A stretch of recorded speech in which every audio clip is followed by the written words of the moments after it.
ఛావా. ప్రస్తుతం ఈ పేరు దేశవ్యాప్తంగా మార్మోగుతోంది. మరాఠాలకు బాగా సుపరిచితమైన ఛత్రపతి సంభాజీ మహారాజ్నే ఛావాగా పిలుస్తారు. అసలు ఛావా అంటే అర్థం ఏంటి? ఆ పేరు ఎందుకు వచ్చింది? ఈ వీడియోలో తెలుసుకుందాం. మరాఠా యోధుడు, హిందూ స్వరాష్ట్ర పితామహుడు ఛత్రపతి శివాజీ మహారాజ్ భోస్లే పెద్ద కుమారుడే ఛత్రపతి సంభాజీ మహారాజ్ భోస్లే. తండ్రి మరణానంతరం గద్దెనెక్కిన సంభాజీ సరిగ్గా 8 ఏళ్లు మాత్రమే మరాఠా సామ్రాజ్యాన్ని పాలించిన రెండో ఛత్రపతిగా చరిత్రలోకెక్కారు. 32 ఏళ్లు తన జీవిత కాలంలో 6 యుద్ధాలతో మరాఠా సామ్రాజ్య విస్తరణ చేపట్టారు. అయితే చిన్న వయసులోనే గద్దెనెక్కిన సంభాజీకి మొఘలుల రూపంలోనే మరాఠా సామ్రాజ్యానికి ముప్పు వాటిల్లింది. అప్పటికే మొఘలులు మరాఠా సామ్రాజ్యంపై కన్నేశారు.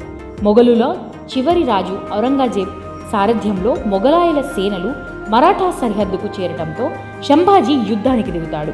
ఈ యుద్ధంలో మొఘలాయులతో యుద్ధం చేసే క్రమంలో సింహంతో పోరాటానికి దిగుతాడు. తన శక్తినంతటినీ ప్రయోగించి ఆ సింహాన్ని వధిస్తాడు. అప్పటి నుంచి సంభాజీ ఛావాగా కీర్తింపబడ్డారు. ఛావా అంటే సింహం పిల్ల అని అర్థం. కొన్ని సందర్భాల్లో సింహం నీడగా కూడా పలువురు అభివర్ణిస్తుంటారు.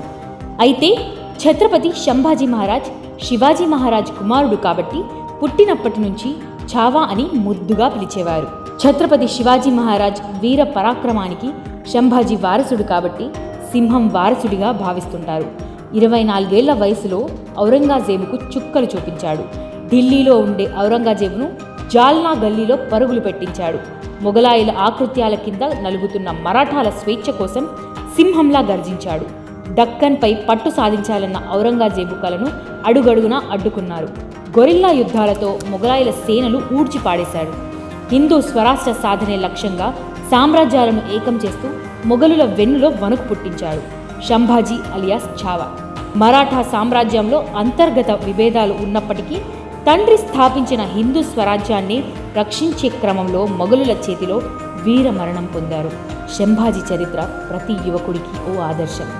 తండ్రి మాటను తన జీవితాంతం పాటించి హిందూ ధర్మాన్ని భవిష్యత్ తరాలకు చాటి చెప్పిన గొప్ప పోరాట యోధుడు ఛావా.